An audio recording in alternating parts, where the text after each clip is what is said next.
जय श्री राम। शंखनाद में आपका स्वागत है। सुप्रीम कोर्ट ने आखिरकार वही किया जिसकी लगभग उम्मीद थी। कावड़ियों की हिंदुओं की आस्था का ध्यान रखे बिना नेम प्लेट पर लगी रोक को 5 अगस्त तक बढ़ा दिया। अब 5 अगस्त पर सुनवाई होने से क्या फायदा, जब 2 तारीख को ही जलाभिषेक शुरू हो जाएगा और 19 अगस्त तक आखिरी तक चलेगा। लेकिन तब तक बहुत कम लोग होते हैं जो रास्ते में होते हैं। लगभग शुरुआती दौर में ही जलाभिषेक होकर खत्म हो जाता है और लोग जिन रूट की ये बात हो रही है, उत्तराखंड यूपी के मुजफ्फरनगर के, वहां से लोग तब तक गुजर चुके होंगे, कांवड़िए गुजर चुके होंगे। और जिस मकसद से निर्देश लाया गया था कि कांवड़ियों की आस्था का ध्यान रखा जाए और वो जो तपस्या कर रहे हैं, जो व्रत कर रहे हैं कि प्याज लहसुन नहीं खाना, कांवड़ यात्रा को पवित्र रखना है, उस मकसद को धराशायी कर दिया। सुप्रीम कोर्ट ने जो स्टे लगाया है और स्टे को आगे बढ़ा दिया। 5 अगस्त को अब इस मामले में सुनवाई होगी।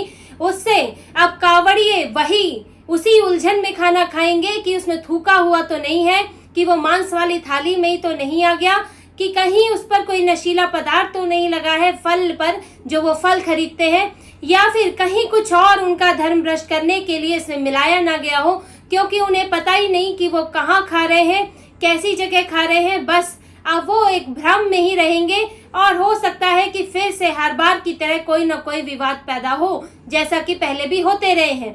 क्योंकि जो यूपी की सरकार ने, उत्तराखंड की और मध्य प्रदेश की सरकार ने निर्देश दिया था कि कांवड़ रूट पर पड़ने वाली जो दुकानें हैं वो अपना असली नेम प्लेट लगाएं, क्योंकि विवाद के मामले आते थे। कांवड़िए ऐसी जगह पर उनको खाना खाने के लिए पहुंच जाते थे जहां पर बाद में पता चलता था कि प्याज लहसुन भी डल रहा है।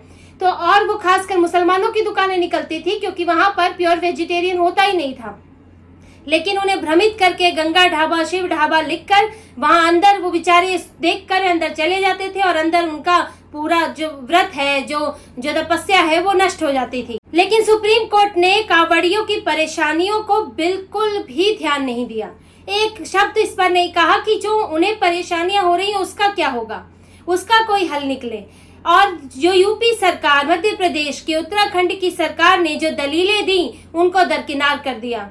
यूपी सरकार ने ये साफ साफ कहा कि ऐसे मामले सामने आए हैं, ये जो कांवड़ यात्रा है उसमें लाखों करोड़ों लोग एक तपस्या करते हैं, अपने घरों से चलते हैं, गंगा जल लेते हैं, नंगे पांव चलते हैं, फिर जलाभिषेक करते हैं, भगवान शिव को गंगा जल चढ़ाते हैं।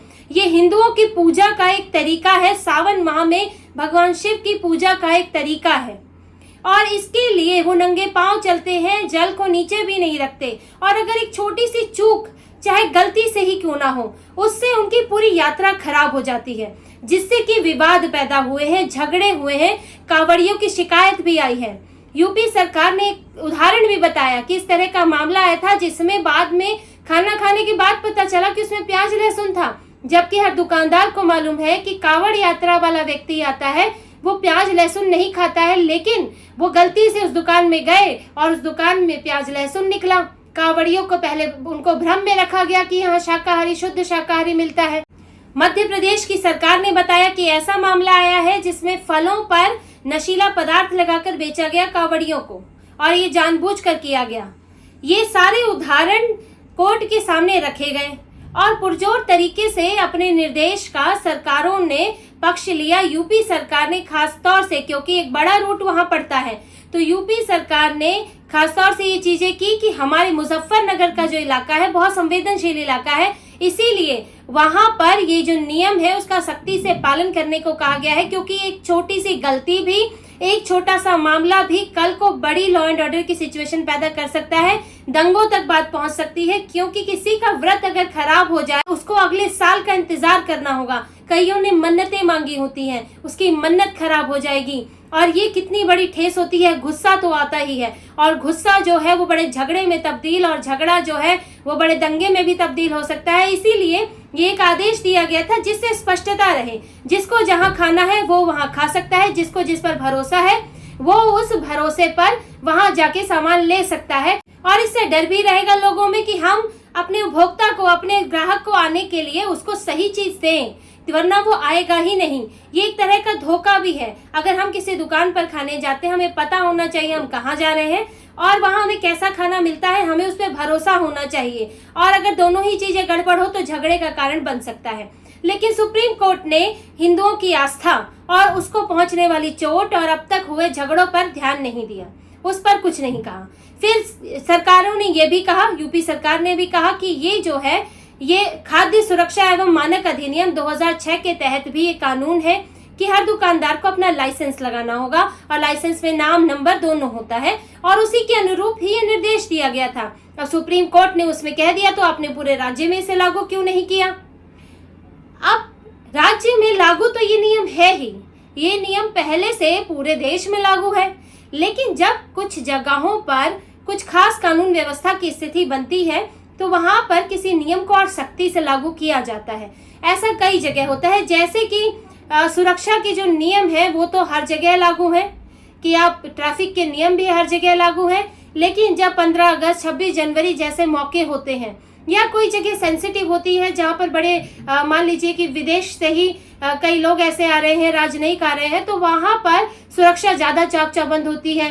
ट्रैफिक नियमों का भी पूरा सख्ती से पालन कराया जाता है। ऐसा नहीं है कि आप कहीं भी ट्रैफिक पार कर दे तो चालान नहीं कटेगा। चालान तो हर जगह कट सकता है, लेकिन कहीं कटता है कहीं नहीं कटता है। लेकिन जहां अगर बहुत सख्ती होती है जिस जगह पर, तो वहां पर इस बात का ध्यान रखा जाता है। खासतौर से ज्यादा पुलिस होती है, ज्यादा नियमों का कड़ाई से पालन होता है। तो वही बात यहाँ भी लागू होती है, क्योंकि कांवड़ यात्रा एक खास समय की यात्रा है और एक खास रूट से निकल रही है, तो वहां पर इस नियम को थोड़ा सख्ती से लागू करवाया जा रहा है, क्योंकि वो समय की मांग है, क्योंकि उससे आप बड़ी स्थिति नहीं पैदा होने देना चाहते, सिचुएशन को खराब नहीं करना चाहते। बाकी तो ये नियम तो पूरे देश में लागू है भाई। फूड सेफ्टी स्टैंडर्ड अधिनियम जो है वो तो हर जगह लागू है और उसका पालन यहाँ पर थोड़ा सख्ती के साथ कराया जा रहा है। लेकिन सुप्रीम कोर्ट यहाँ इस बात को सुनने को तैयार नहीं है। फिर एक बात ये भी कही गई कि आप इसकी सुनवाई थोड़ा जल्दी रख लें, क्योंकि आज 26 तारीख है और आपने सीधे 5 अगस्त को सुनवाई दे दी। लगभग 11 दिन बाद आपने इस अगले सोमवार को क्यों नहीं दी? आपने 2 हफ्ते का समय लगा दिया इसके अंदर सुनवाई में। और इसकी क्या वजह है कि इसको इतना डिले किया जाए? क्यों नहीं आप इसको, आपने जब स्टे लगाया, जब आपने इसको पहली बार जब इस पे याचिका दायर हुई, तब भी आप पिटीशन को 2 दिन बाद सुन सकते थे, लेकिन आपने पिटीशन दायर होने के अगले दिन ही इस पर सुनवाई कर दी और तुरंत ही स्टे लगा दिया। तब आपको नहीं लगा कि ये मामला इतना जरूरी नहीं है और तब आपने तुरंत सुनवाई कर ली। लेकिन जब ये कहा सरकार ने, यूपी सरकार ने, उत्तराखंड, मध्य प्रदेश की सरकार ने ये कहा कि ये जलाभिषेक शुरू हो जाएगा 2 तारीख से, आप 5 तारीख को इसको करेंगे तो उसका मकसद खत्म हो जाएगा और आप इसकी सुनवाई जल्दी कर ले, तो कोर्ट का कहना था कि नहीं, 67 सालों से ये यात्रा ऐसी ही चल रही है, तब तो दुकानदारों के नाम लिखने की जरूरत महसूस नहीं हुई, तो इस साल भी ऐसे ही चल जाएगी। तो ये कोर्ट का तो ये रवैया है, हिंदू आस्था के प्रति ये रवैया है जजों का। ये जो 2 जज इसकी सुनवाई कर रहे थे, ऋषिकेश रॉय और SVN भाटी, तो ये एक आस्था जिसको चोट पहुंच रही है, वो आस्था जिसके कारण कानून व्यवस्था की स्थिति पैदा हो सकती है, उसको लेकर ये रवैया है कि नहीं बाद में भी सुनवाई हो जाएगी तो कोई बात नहीं। ये क्या है कि आपको इस देश में हिंदू आस्था के कोई मायने ही नहीं कि हिंदू आस्था को ठेस पहुंच रही है, पहुंचती रहे, तो अभी तक पहुंच रही है, थोड़ी और पहुंच जाएगी। और वही बात जब दूसरे धर्मों की होती है, दूसरे मजहबों की होती है, तो तुरंत सुनवाई हो जाती है। हालांकि जब स्टे लगा था तो तब से ही ये सब बात समझ में आ गई थी और लगने लगा था कि सुप्रीम कोर्ट अब मुश्किल ही है कि इसको जलाभिषेक खत्म होने तक इस स्टे को हटाएगा या सुनवाई जल्दी करेगा, क्योंकि वो रवैये से ही उस वक्त जो उन्होंने अपना निजी उदाहरण दिया, निजी अनुभव कि मैं हिंदू की नहीं, मैं मुसलमान की दुकान पर खाता था, जस्टिस ऋषिकेश रॉय ने बोला, और मैं क्योंकि मुसलमान ज्यादा अच्छा खाना बनाता था, तो वो निजी अनुभव, निजी राय समझ में आती है कि वो हिंदुओं को ये कहना चाह रहे हैं कि वो मुसलमान के यहाँ का खाए, अपने हिंदुओं के यहाँ का ना खाए, जबकि जस्टिस को खुद ही पता था, जज साहब को ये पता था कि मुसलमान की दुकान है, और कांवड़ियों को जब सरकार यही बताना चाहती है कि किसकी दुकान है तो आप रोक लगा रहे हैं। आपको अपने अधिकार का पता था लेकिन दूसरे के अधिकार को छीन रहे हैं। लेकिन अब रवैया यही है और जो मकसद था वो मकसद तो ये लोग पूरा करते दिख ही रहे हैं, और बाद में भी बहुत मुश्किल लग रहा है कि सरकार के पक्ष में नतीजा आए, क्योंकि जिस तरह का रवैया है और जो निजी अनुभवों के आधार पर फैसले हो रहे हैं और अपने निजी राय, निजी अनुभव जो जिस आधार पर जो जजेस कह रहे हैं, उससे लगता बहुत कम है कि यूपी सरकार, एमपी और उत्तराखंड की सरकार को बहुत मौका मिलेगा कि ये निर्देश को वो फिर से लागू कर पाए। तो उनको कोई और तरीका ही खोजना पड़ेगा, चाहे पूरे राज्य में सख्ती करें या कोई और इनडायरेक्ट तरीका निकालें, वरना तो कभी भी इस रूट पे लॉ एंड ऑर्डर की स्थिति तो पैदा हो ही सकती है। और साथ में हिंदुओं की आस्था आज भी चोट खा रही थी और कल को भी फिर चोट खाती रहेगी। तो इसी तरह की और खबरें और विश्लेषण आपके लिए लाते रहेंगे। हमसे जुड़े रहिए, सब्सक्राइब कीजिए, कमेंट कीजिए। बहुत बहुत धन्यवाद। जय श्री राम।